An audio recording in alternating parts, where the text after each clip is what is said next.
오늘 주시는 말씀 우리 함께 보겠습니다. 시편 48편입니다. 구약 성경 시편 48편 1절부터 14절까지 말씀 우리 찾으셔서 우리 한 절씩 교독하겠습니다. 시편 48편 제가 먼저 읽습니다. 여호와는 위대하시니 우리 하나님의 성 거룩한 산에서 극진히 찬양받으시리로다. 터가 높고 아름다워 온 세계가 즐거워하며 큰 왕의 성 곧 북방에 있는 시온산이 그러하도다. 하나님이 그 여러 궁중에서 자기를 요새로 알리셨도다. 왕들이 모여서 함께 지나갔으며 그들이 보고 놀라고 두려워 빨리 지나갔도다. 거기서 떨림이 그들을 사로잡으니 고통이 해산하는 여인의 고통 같도다. 주께서 동풍으로 다시스의 배를 깨뜨리시도다. 우리가 들은 대로 만군의 여호와의 성 우리 하나님의 성에서 보았나니 하나님이 이를 영원히 견고하게 하시리로다. 하나님이여 우리가 주의 전 가운데에서 주의 인자하심을 생각하였나이다. 하나님이여 주의 이름과 같이 찬송도 땅끝까지 미쳤으며 주의 오른손에는 정의가 충만하였나이다. 주의 심판으로 말미암아 시온산은 기뻐하고 유다의 딸들은 즐거워할지어다. 너희는 시온을 돌면서 그곳을 둘러보고 그 망대들을 세어보라. 그의 성벽을 자세히 보고 그의 궁전을 살펴서 후대에 전하라. 이 하나님은 영원히 우리 하나님이시니 그가 우리를 죽을 때까지 인도하시리로다. 아멘. 똑같은 물건을 보면서 누구는 그 물건을 귀하게 소중하게 여기지만 또 누구는 별것 아닌 거라고 생각하고 하찮게 여길 수도 있습니다. 우리 그런 이야기 들어보셨죠? 서구 사람들이 아프리카에 상륙해 보니까 아이들이 가지고 놀던 그 공깃돌이 잘 보니까 그 다이아몬드 원석이더라. 그래서 가지고 갔던 사탕이랑 바꿔왔다. 뭐 이런 이야기, 이런 그 여러 버전이 있는데요. 뭐 그런 이야기 들어보셨을 거예요. 이야기하는 건 이거죠. 가치를 보는 눈이 있어야지만 그것이 귀한 줄로 알게 되는 것입니다. 우리 교회 공동체 안에서 성도들을 바라볼 때, 또 교회 공동체를 볼 때 있어서 한 사람 한 사람, 또 이 교회 공동체 전체가 정말 귀하고 소중한 하나님의 사람으로, 또 하나님의 사람들로 보아야 될 터인데 그렇게 보지 못하고 여전히 문제투성이, 실수투성이, 어리석은 사람들 이렇게만 생각하고 하찮게 볼 수 있다는 거죠. 성경은요, 성도를 어떻게 보고 있습니까? 누구든지 그리스도 안에 있으면 새로운 피조물이다라고 말씀합니다. 그래서요, 그 바로 앞절에 이렇게 설명을 합니다. 그러므로 고린도후서 5장 16절에 그러므로 우리가 이제부터는 어떤 사람도 육신을 따라 알지 아니하노라. 어떤 사람도 육신을 따라 알지 아니하노라. 왜 그렇습니까? 세상의 그 평가, 또 세상의 시선으로 눈에 보이는 그대로 그 사람을 평가하는 것이 않는다는 거죠. 평가하지 않는다는 거죠. 왜 그렇죠? 누구든지 그리스도 안에 있으면 새로운 피조물이기 때문입니다. 새로운 존재라는 거죠. 자, 이 고린도후서 5장 말씀 앞에서요, 바울이 이렇게 설명을 해요.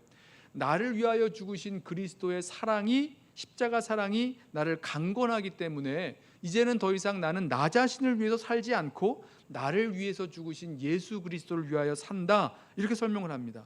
보통 사람은 태어나면서부터 매일 아침에 눈을 뜰 때부터 시작해서 나를 위해서, 자기를 위해서 살아가는데 이제는 자기 자신을 위해 살지 않는 사람, 그리스도를 위하여 사는 사람이 되었으니 새로운 피조물이 맞죠. 얼마나 소중합니까? 그래서요, 그리스도 안에서 새로운 피조물 된 성도 한 사람 한 사람이 얼마나 소중하고 아름다운지 모릅니다. 성도의 그 가치와 가능성을 볼 수 있는 눈이 열리면 더 이상 그 사람을, 다른 성도들을 육신을 따라 알지 아니한다라고 설명하고 있죠. 문제는요, 그리스도 안에 있느냐 없느냐가 문제지 다른 것들, 육신의 배경 아니면 세상적인 판단들, 기준들, 그런 것들은 중요할 수 없다는 겁니다. 자, 제가 이 말씀으로 오늘 이 말씀을 시작하는 이유는 시편 48편에서 우리가 그와 같은 그 비유를 볼 수 있기 때문이죠. 이 시편 48편은요, 시온의 노래, 시온의 찬가라고 분류되는 그런 시편입니다. 느낌이 오시죠? 시온의 찬가, 그 시온을 찬양한다는 뜻입니다. 예를 들어서 서울 찬가라고 하면 그 서울이 얼마나 좋은지, 얼마나 아름다운지 있는지 모르겠어요. 있었던 것 같아요. 제가 어렸을 때도 뭐 서울에서 삶입니다 뭐 이런 찬가 같은 게 있었던 것 같은데 뭔가 좋다는 거잖아요. 그런 것처럼 시온 찬가는 시온산과 그 산 위의 예루살렘이 얼마나 좋고 아름다운지를 노래하고 있다는 겁니다. 시편 48편 전체적으로 보면요, 이 시인이요, 이 시온산에 대해서 얼마나 이렇게 감격해하고 있는지를 몰라요. 자, 시온산은요 한 800m가 조금 안 되는 그런 높이의 산 위에 아주 난공불락의 요새처럼 예루살렘 성을 이렇게 지어 올린 곳입니다. 하지만 사실 이 시온산과 예루살렘 성을요 그렇게 세상의 뭐 다른 산이나 세상의 그 높은 산이나 아니면 아주 크고 견고한 성들과 비교해 보면 그렇게 뭐 시온산이 크고 웅장한 산이 되지 않고요, 예루살렘이 그렇게 아름답고 화려한 성도 아니라는 사실입니다. 생각해 보세요. 800m도 안 되는 산입니다. 뭐 이 에베레스트 산이 8,000m가 넘는다 그러잖아요. 10분의 1도 안 되는 거예요. 비교가 안 되죠. 뭐 한국의 뭐 한라산, 백두산 뭐 이런 산들과 비교해도 한참 낮고요. 제가 살던 동네 뒷산에 올라가면 그게 북한산인데요. 북한산보다도 낮은 산이 그 시온산입니다. 너무 형편없는 거죠. 예루살렘 성도 마찬가지입니다. 고대의 유명한 도시들, 뭐 로마나 뭐 중국 같은 그런 제국의 그런 수도들과 비교해 보면 오히려 형편없이 보일 것 같아요. 예루살렘 말입니다. 자, 세상 사람들 보기에 이 시온산은요, 그 비옥한 초생달이라는 그 지역의 맨 끝부분에 있는 세상에 거의 알려지지 않은 여러 나지막한 산들이 이렇게 몰려 있는 곳에 있는 그런 작은 성일 뿐입니다. 애굽과 이 고대근동 지역을 잇는 그 중간 레반트라 그러는데 그 중간 지역에 있어서 고대근동의 패권을 차지하기 위해서는 그곳으로 지나가야 했고 거기를 점령해야 했고 그래서 전쟁이 많았죠. 그리고 이스라엘 땅이 거기 있고 거기에 있는 그 수도가 시온산 예루살렘이었다는 거죠. 세상의 높은 산과 제국의 수도들과 비교해 보면 뭐 크지도 뭐 아름답지도 않을 그런 시온이지만 지금 오늘 시편 48편에서 시온을 향해서 아주 가슴 벅찬 찬양과 노래를 할 수 있었던 그 이유가 나옵니다. 무엇인가? 바로 그 시온에 계신 하나님 때문이었습니다. 아까 고린도후서 5장에서 그리스도 안에 있으면 새로운 피조물이라, 이것도 일종의 너무너무 놀라운 가슴 벅찬 고백이잖아요. 그와 같은 거죠. 그 시온이 뭐 사람들 눈에 보기에 아주 크고 뭐 높고 뭐 뛰어나고 아주 화려하고 그래서가 아니라 바로 그 시온에 계신 하나님 때문에 이렇게 가슴 벅찬 노래를 부르고 있다는 거죠. 우리 한번 같이 말씀을 보실까요? 1절, 여호와는 위대하시니 우리 하나님의 성 거룩한 산에서 극진히 찬양 받으시리로다. 여호와는 위대하시다. 뭐 예전 성경에 개역 성경을 보면 광대하시다 이렇게 번역했는데요. 우리가 생각하고 알 수 있는 그 능력으로는 다 깨달을 수 없을 만큼 너무너무 크고 위대하신 하나님이시라는 겁니다. 그래서 성도들과 함께 우리 하나님의 성 이 거룩한 산에서 하나님을 극진히 뭐 한다고요? 찬양하는 겁니다. 우리 하나님의 성이라고 말하죠. 시온산을 하나님의 성이라고 부르는 것은요, 하나님이 시온을 택하셨기 때문입니다. 세상에 산이 얼마나 많이 있습니까? 아까 말씀드렸던 것처럼 가장 높은 뭐 에베레스트 산도 있고 뭐 미국에서도 높은 산들 많이 있잖아요. 높은 산, 웅장한 산, 아름다운 산, 막 폭포가 막 쫙 떨어지는 그런 산들, 많고 많은 산들이 있지만 그 중에서 이 시온산을 택하셨기에 하나님의 성이라고 부른다는 거죠. 뭔가 뛰어나서 택하였다고 말하기가 좀 어렵다는 거예요. 하나님께서 이스라엘을 택하셨을 때도 마찬가지였습니다. 이스라엘 백성이 뭔가 크고 뛰어나고 잘하고 거룩하고 그래서 택하신 게 아니었어요. 신명기 7장 6절과 7절 말씀입니다. 너는 여호와 내 하나님의 성민이라. 내 하나님 여호와께서 지상 만민 중에서 너를 자기 기업의 백성으로 택하셨나니 여호와께서 너희를 기뻐하시고 너희를 택하심은 너희가 다른 민족보다 수요가 많기 때문이 아니니라. 너희는 오히려 모든 민족 중에 가장 적으니라. 어떻다고요? 가장 적다 그래요. 하나님이 주권적으로 택하셔서 수요가 가장 적은 이스라엘을 하나님 백성 삼으신 것처럼 시온산도 뭐 아주 높아서 아니면 아주 아름다워서 그것이 아니라 하나님이 택하셨기 때문에 하나님의 성이라고 불린다는 겁니다. 하나님께서 여기서 온 세상을, 온 그 열방을 다스리신다라고 성경은 말씀하고 있죠. 한 가지 더, 이 시온을 거룩한 산이라고 부릅니다. 왜 시온산이 거룩합니까? 뭔가가 있어서가 아니에요. 바로 하나님께서 그 시온에 거하시기 때문에, 시온을 택하셨고 시온에 거하시기 때문에 거룩한 산이라고 부를 수 있는 겁니다. 그리고 이 시온산에 하나님을 예배하는 중에, 그러니까 예루살렘이죠. 하나님을 예배하는 그 중에 하나님의 그 임재를 경험하게 되는 거죠. 하나님 거기 계시기 때문에 그런 거죠. 2절도 보면 시온의 찬가가 이어집니다. 2절, 터가 높고 아름다워 온 세계가 즐거워하며 큰 왕의 성 곧 북방에 있는 시온산이 그러하도다. 자, 시온을 찬양하는 거죠. 시온이 어떻다는 겁니까? 자, 이 시온산이 터가 높고 아름다운 산이다. 말씀드렸던 대로 뭐 얼마나 높고 얼마나 아름다운지는 몰라도 세상의 높은 산들과 제국의 화려한 그 수도들과 비교해 보면 초라했겠죠. 그러나 시온이 높고 아름다운 이유는 그 시온에 계신 하나님이 높으신 하나님, 아름다우신 하나님이시기 때문에 높고 아름답다라는 것입니다.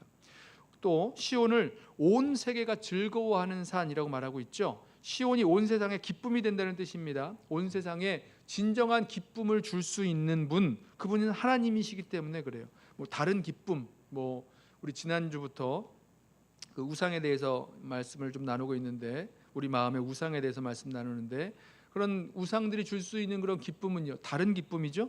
일시적이거나 아니면 가짜밖에 안 되는 그런 기쁨인 것입니다. 또 2절에서 시온은 큰 왕의 성이다라고 말하죠. 왜 큰 왕의 성입니까? 하나님이 큰 왕이시기 때문에 그 시온에서 온 세상을 다스리시는 만왕의 왕, 왕 중의 왕이신 그 하나님의 성이기 때문입니다. 또 시온은 북방에 있는 산, 북방에 있는 시온산, 이렇게 번역을 했는데요.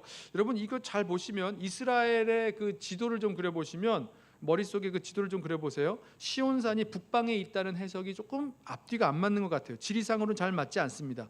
이스라엘 땅에 비춰봐도 이 예루살렘은 좀 남쪽으로 좀 치우쳐 있죠. 그래서요, 이것을 해석할 때 북방에 있는 시온산이라고 하기보다는 그 시온산을 북방산, 이제 그 원어로 보면 자폰산이라고 이해하면 좋겠는데요.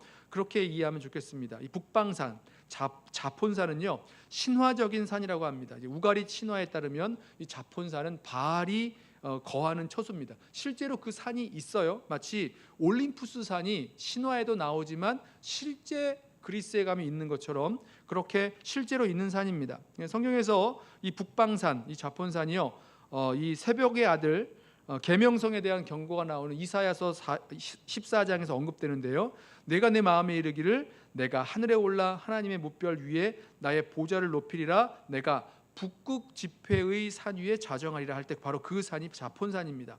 그러니까 이 산이 그 세상의 신들이 거하는 그런 산으로 여겨지고 있었어요. 그러면 이 시편 48편은 왜 그 북방산, 그 자폰산을 시온산이라고 말하는가? 무슨 뜻이냐면 사람들의 생각에 신이 거하는 그 산, 그 하나님이 거하는 산은 그 자폰산이 아니라 바로 시온산이다, 이런 것을 설명하고 있는 거죠. 아무튼 시편 48편의 시인은요, 이처럼 시온을 찬양하는데 뭐 시온을 하나님의 성이다, 거룩한 산, 높고 아름다운 산, 뭐 온 세계의 기쁨이 되는 산, 큰 왕의 성이다, 또 북방에 있는 북방산이라고 말할 수 있었던 그 이유, 다 무엇을 근거하고 있습니까? 하나님이 시온에 계시기 때문에, 하나님께서 시온에 임재하여 계시기 때문에 이렇게 시온을 찬양할 수 있다라는 거죠. 자, 이렇게 시온을 찬양하는 시편을 한번 읽어보면요, 한번 시온산 가보고 싶어요. 예루살렘에 한번 가서 대체 어떤지 가보고 싶은 마음도 드는데, 그 시온산의 그 모습이 어떠한 것보다 더 중요한 것은 눈에 보이는 시온산, 예루살렘 때문에 시온을 노래하는 것이 아니라 바로 거기 계신 하나님 때문이라는 거죠. 그 하나님 때문에 노래하고 찬양하고 감탄해야 한다는 것입니다. 시온을 택하셔서 거기 임재하시고 함께 하시는 그 하나님 때문에 찬양하고 예배하게 되는 거죠. 그런 의미에서 이제 성령으로 우리 안에 임재하여 계시는 살아계신 그 주님을 우리 함께 기억했으면 좋겠습니다. 우리 뭐 잘 아는 말씀이죠. 너희가 하나님의 성전인 것과 하나님의 성령이 너희 안에 계시는 줄 너희가 알지 못하느냐 묻습니다. 사도 바울이 물었죠. 고린도 교회 성도들에게. 우리 안에 하나님의 성령이 거하고 계시기에, 우리 안에 임재하시는 그 주님 계시기 때문에 여러분 시편 48편처럼 우리 안에 계신 그 하나님을 참으로 찬양하고 높이고 경배하면서 나아가면 좋겠습니다.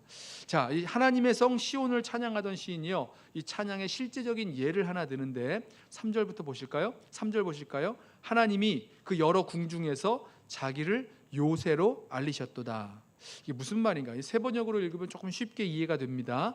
하나님은 그 성의 여러 요새에서 자신이 피난처이심을 스스로 알리셨다. 무슨 말씀이냐면 시온 성에 있는 하나님이 이스라엘 백성에게 내가 하나님이 피난처 되신다고 알려주셨다는 겁니다. 이 말씀은요, 시온산, 그 시온성이 안전한 그 피난처가 될 수 있는 그 이유가 다른 데 있다는 게 아니에요. 시온산을 둘러싼 그 뭡니까? 견고한 성벽 때문에 뭐 피난처가 된다거나 용감한 군사와 군인들이 잘 무장하고 있어서기 때문이라거나 병거와 기마부대와 뭐 우리로 말하면 뭐 최첨단 무기와 뭐 폭탄을 가지고 있어서 피난처가 된다거나 이런 게 아니라는 거죠. 누구십니까? 누구를 피난처라고 말씀합니까? 하나님이 그들의 피난처시다라고 알려주셨다는 거예요. 예를 들면 이런 거죠. 히스기야 왕 때에 아수르 군대가 예루살렘을 둘러싸고 공격을 합니다. 이 아수르 군대가요, 아주 강력한 군대예요. 이 군대가 북이스라엘 나라를 이미 멸망시키고 포로로 끌어갔습니다. 아수르 군대를 이긴 민족이나 나라가 없었어요. 그러니까 북이스라엘의 사마리아 성도 그렇게 무너졌다면, 또 아수르 군대를 이긴 민족이나 나라가 없다면 이 예루살렘 성도요, 무너지는 것은 뭐 시간 문제라는 거죠. 그런데 어떻게 되냐면 히스기야가요, 하나님의 성전에 들어가서 그 사네립이 보낸 그 편지를 펴놓고 통곡하며 기도를 합니다. 그랬더니 하나님이 그 기도를 들으시고 하나님의 사자를 보내셔서 하룻밤에 그 예루살렘을 둘러싸고 있었던 18만 5천의 아수르 군대를 다 하나같이 멸하세요. 보세요. 무슨 다른 나라가 예루살렘 성을 지켜주는 것 아니고요, 무슨 큰 군대가 예루살렘 성을 보호해 주는 것 아니고요, 뭐 강한 무기가 해주는 게 아니고요. 누구십니까? 누가 이 예루살렘의 피난처가 되십니까? 예루살렘에 있는 그 예루살렘의 딸들, 예루살렘의 사람들의 그 피난처가 되십니까? 바로 하나님이 피난처 되어 주신다는 거죠. 아주 분명한 사건입니다. 저와 여러분이 어려운 일 당할 때가 있어요. 다른 사람들이 그 일 당하면 다 고난당하고 망하고 손해보고 힘들어하고 그럽니다. 그 어떤 것도 나를 지켜줄 수 없다, 아주 사나운 폭풍 같은 일이 우리 인생에 몰아닥칩니다. 바로 그때예요.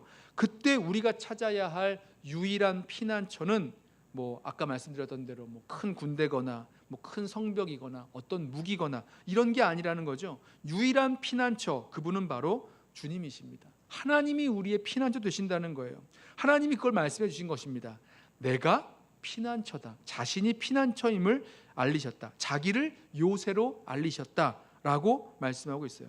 하나님께 피하라는 거죠. 하나님께 피하라. 그런 일들을 만났을 때에 피난처 되시는 하나님을 증거하는 그 사건도 있었고요. 또 환난 날에 피난처 되시는 하나님을 기억하라는 것입니다. 여러분, 하나님께 피하는 것, 어떻게 피하는 겁니까? 우리 뭐 그런 표현들을 많이 쓰는데 대체 하나님께 어떻게 피한다는 말입니까? 하나님 의지하고 하나님 말씀에 순종하는 것, 이게 하나님께 피하는 거죠. 그리고 나머지는요, 주님께서 일하실 것입니다. 주님께서 우리의 피난처 되어주시면 주님이 우리를 맡아주시고 그 나머지는 주님이 다 일하실 거예요. 그걸 믿고 의지하고 또 주님 말씀에 순종해서 나아가는 것, 이게 바로 주님께 피하는 거죠. 그랬을 때에 우리 가운데 함께 하시는, 또 우리에게 피난처 되시는 그 주님을 경험하게 됩니다. 하나님이 임재하시는 그 시온산, 그 예루살렘 성에서 하나님은 자신을 요새로 알리셨는데, 피난처로 알려주셨는데, 이를 증거하는 이야기 하나가 이어집니다. 이게 4절부터 5절, 6절까지 말씀입니다. 왕들이 모여서 함께 지나갔으며 그들이 보고 놀라고 두려워 빨리 지나갔도다. 거기서 떨림이 그들을 사로잡으니 고통이 해산하는 여인의 고통 같도다. 자, 왕들이 모여서 함께 지나갔다라는 이 말은요, 왕들이 함께 막 음모를 꾸며서 시온산으로, 예루살렘으로 쳐들어왔다는 겁니다. 뭐 우리 성경을 읽다 보면 그런 일들이 여러 번 있었죠. 그런데 이렇게 뭐 뭔가 크지도 않고 뭐 그렇게 견고하지도 않은 그 시온성을 공략하면 쉽게 차지할 줄로 알고 들어왔는데 뭔가를 보고는 놀라서 빨리 도망쳐 갔다는 거예요. 너무나 무서워서 덜덜덜덜 떨리는 그런 공포와 떨림이 그 왕들을 사로잡았고 해산의 고통 같은 아주 무서운 고통을 겪었다는 겁니다. 그러니 이제 다시 그 시온산으로 예루살렘으로 쳐들어올 생각 못 하겠죠. 자, 대체 시온으로 쳐들어왔다가 뭘 봤을까요? 뭐 이제 이해하기 쉽게 번역한 성경들을 보면 시온산을 보았다 이렇게 번역을 하고 있는데요, 조금 부족한 게 있어요. 시온이라는 말은 사실은 없고요. 만약에 시온산을 보고 이 왕들이 무서워서 도망갔다라고 한다면 이런 거죠. 왕들이 시온산에 왔다가 보니까 생각지 못한 아주 강력한 방어 진지가 있다거나 엄청난 무기가 있다거나 뭐 이렇게 뭐 큰 군대가 있어서 그런 걸 보고 도망쳤다는 말인데, 여러분 그런 건 아니겠죠. 아마도 그 왕들이 힘을 합쳐서 왔으면 그들의 방어 진지나 뭐 큰 군대나 그것보다도 더 강력한 무엇을 가지고 싸우러 오지 않았겠습니까? 자, 그래서요, 정확히 말하자면 이 왕들이 시온산에 와서 본 것은요, 무엇일까요? 바로 시온에 임재하신 하나님을 보게 됐다는 겁니다. 시온에서 피난처가 되시는 그 하나님을 보았다. 이건 경험했다는 거죠. 마치 아수르 군대 18만 5천이 하룻밤 사이에 송장이 되어버린 것처럼 말입니다. 그러니 두려움과 또 고통과 아주 이 무서움 속에서 혼비백산 도망쳐 가버리는 거죠. 그날 그 아수르 18만 5천의 군대가 죽어버렸던 그때에도 아수르 왕 사네립도 자기 고향으로 돌아가게 되는 겁니다.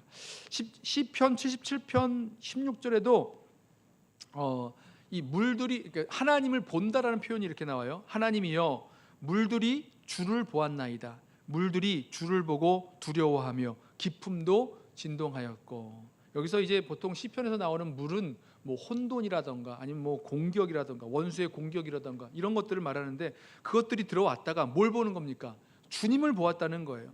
우리의 피난처 되시는 주님, 우리와 함께 하시는 그 주님을 보게 됐다는 겁니다. 물밀듯이 쳐들어온 원수들이 시온산에서 우리와 함께 하시며 우리의 피난처 되시는 그 하나님을 보았다, 경험했다. 그리고는 혼비백산, 너무너무 무서워서 도망을 쳤다는 거죠.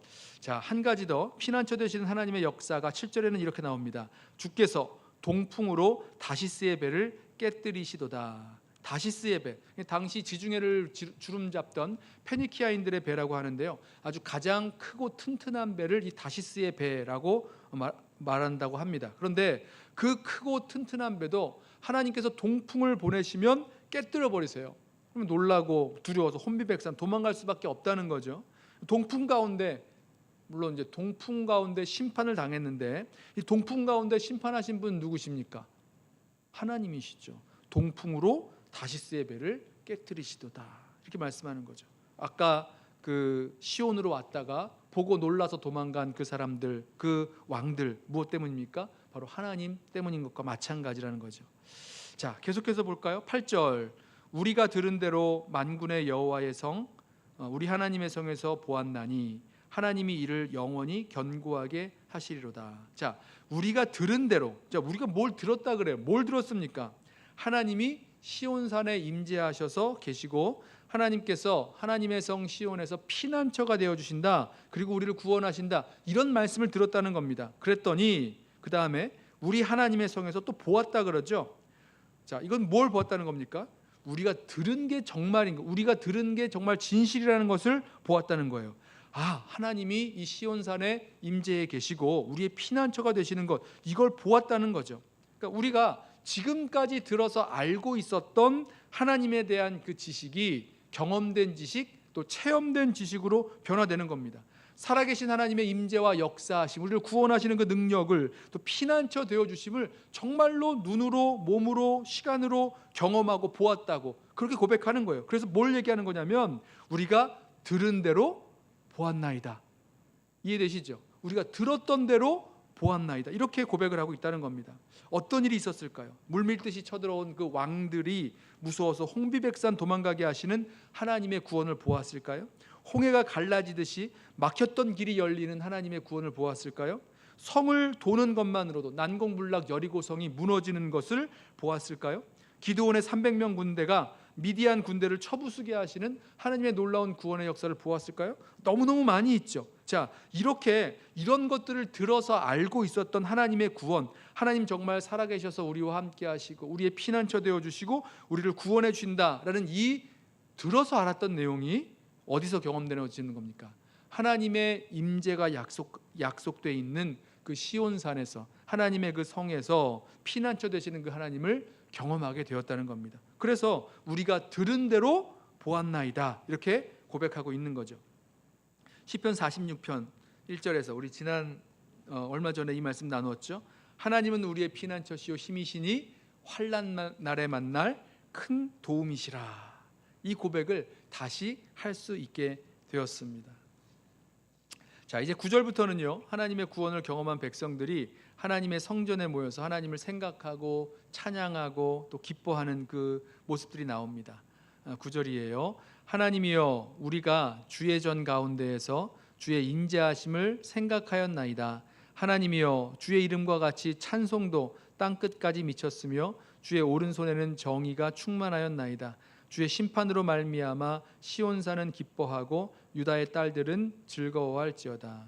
자, 여기 9절을 보면 주의 전 가운데에서라고 말하고 있는데요, 주의 전 가운데에 있다는 것은요, 예배의 자리에 있다라는 거죠. 예배의 자리에 함께 모여 있는 겁니다. 예배로 모여서 뭐 하느냐? 주님의 인자하심을 생각했다라고 말합니다. 여기 인자라고 번역된 단어는요, 우리 자주 나오는 단어죠.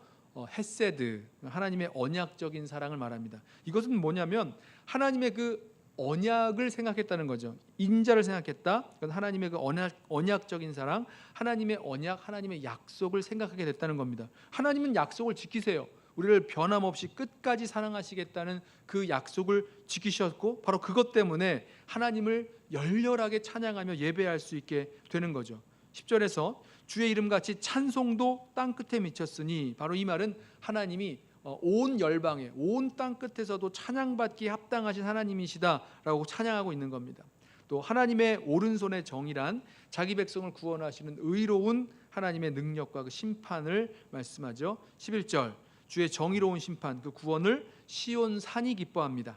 시온산은 하나님의 백성을 말하는 거. 여기서 시온산은, 왜냐하면 그 뒤에 나오는 유다의 딸들과 평행을 이루고 있기 때문이죠. 하나님의 구원을 기뻐하고 즐거워합니다. 자, 저는 이 모습이요, 9절과 10절과 11절에 나오는 그 시온에서 하나님의 성전 가운데 하나님의 백성들이 모여서 무엇을 합니까? 하나님을 생각하고 하나님의 인자를 생각하고 또 하나님을 찬양하고 하나님을 함께 기뻐하는 그 모습, 저는 분명히 이 시온에서 하나님을 예배하는 가운데 하나님의 임재를 경험하고 하나님을 정말로 찬양하게 되었으리라고 생각을 합니다. 저도 이러고 싶어요. 우리 교회 공동체가 함께 모여서 주님의 그 인자를 생각하고 하나님의 그 언약, 하나님의 그 신실하신 사랑, 그 인자를 생각하고 또 함께 하나님을 찬양하며 하나님을 기뻐하는 그 우리의 예배 가운데 하나님의 임재와 또 하나님의 역사하심을 함께 경험하면서 나아갈 수 있기를 소원합니다. 바로 그렇게 하나님 예배할 때에 사실 우리는 하나님의 그 임재를 경험하게 되는 거죠. 마지막으로 시편 기자는요, 시온을 돌면서 좀 둘러보라 이런 명령을 합니다. 12절, 너희는 시온을 돌면서 그곳을 둘러보고 그 망대들을 세어보라. 그의 성벽을 자세히 보고 그의 궁전을 살펴서 후대에 전하라. 이게 무슨 말일까요?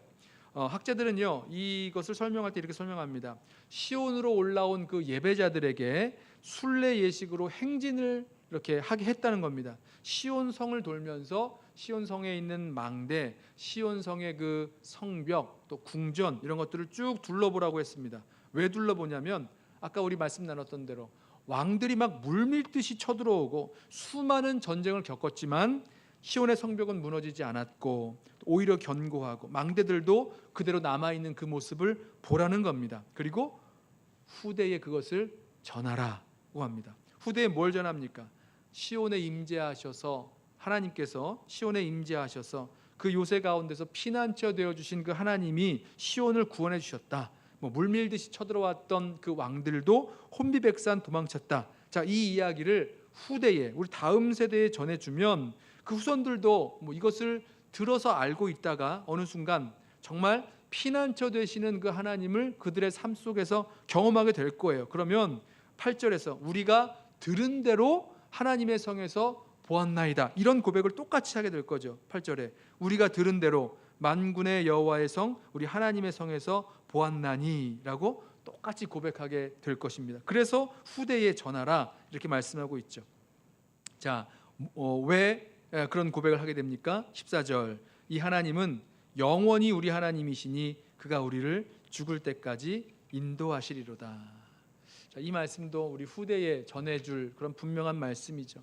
하나님이 영원히 우리의 하나님이시고 우리를 죽을 때까지 인도하시리로다. 지금 미래를 바라보고 있는 그런 그 퍼스펙티브가 미래를 바라보고 있는 건데요. 이 하나님이 우리 가운데 임재하시는 하나님, 또 피난처 되시는 하나님, 환난 중에 우리를 위로하시고 또 구원하시는 하나님이십니다. 오늘 말씀 속에서요, 몇 가지 우리가 좀 붙들고 기도해야 될 것, 또 우리가 좀 이렇게 적용해야 될 것들을 좀 찾아보길 원하는데, 첫 번째는 세상이 보기에 별것 아닌 것 같아 보여도 하나님의 성에 하나님이 임재하시고 함께 계시기 때문에 피난처가 되셨던 것처럼 세상에서 우리가 우리 자신을, 또 우리 교회 공동체를, 또 하나님의 백성을 정말로 귀하게 여겨야 할, 그렇게 보아야 할 이유가 된다는 것입니다. 하나님께서 우리 가운데 함께 하시고 우리 각 사람에게 믿음을 주시고 또 우리들 가운데 성령을 주시고 함께 하시는 그 주님이 계시다는 것 우리 기억하면서 함께 하시는 하나님 때문에, 우리 안에 계신 그 하나님 때문에 나 자신을 새로운 피조물로, 또 우리 믿음의 형제 자매들을 새로운 피조물로, 또 교회 공동체를 정말로 주님의 귀한 그런 백성으로 볼 수 있는 그 믿음의 눈이 열릴 수 있기를 원합니다. 또 한 가지, 하나님께서 임재하시고 함께해 주십니다. 그것은 시온에, 지금은 그 시온성 다 무너졌죠? 시온성 없잖아요. 이제 예루살렘 가면 저도 못 가봤습니다만은 그 시온성의 성터가 남아 있는 그 부분이 있대요. 그게 바로 통곡의 벽이라고 불리는 그 일부분, 그 기단, 그 뭐라 그럽니까? 그 지대처럼 남아 있는 그 부분밖에 없다고 합니다. 자, 드리고 싶은 말씀은 이거예요. 하나님께서 임재해서 함께 해 주십니다. 주님께 피하길 원하세요. 우리의 피난처 되시는 그 하나님이 우리들 가운데 계십니다. 그 하나님을 우리 그 삶 속에서 경험할 수 있기를 원해요. 다른 것에 피하지 마시고 그 우리의 피난처 되시는 하나님께, 그분을 믿고 의지하고 또 순종하면서 피하는 저와 여러분 되기를 원합니다. 그리고 마지막으로, 하나님이 임재해서 함께 계시고 우리의 피난처 되심을 세상에, 그리고 다음 세대에 전할 수 있기를 원합니다. 우리 마찬가지 역사가 있는 거죠. 우리가 들은 대로, 우리가 들었던 대로 보았노라 라고 우리가 고백하게 되었던 것처럼 우리 다음 세대에게도 그대로 이 말씀을 전해서, 우리도 우리 아버지 어머니가 들은 대로 보았던 것처럼 우리도 살아계신 하나님의 그 임재와 그 역사, 그 구원하심을 우리도 들은 대로 보았노라 라고 고백할 수 있는 것을 믿음의 눈으로 바라보면서 우리 다음 세대에게 이 말씀을 전하여 주었으면 좋겠습니다. 자, 하나님께서 우리들 가운데 함께 하셔서 우리의 피난처 되어 주시고 우리를 구원하시는 하나님이신 것을 우리 믿음으로 받고 그 하나님 의지하고 살아가는 저와 여러분 되시기를 주님의 이름으로 부탁하며 축원합니다. 우리 함께 찬양하고 기도하겠는데요. 하나님은 우리의 피난처 되시며, 우리 함께 찬양하고 오늘 말씀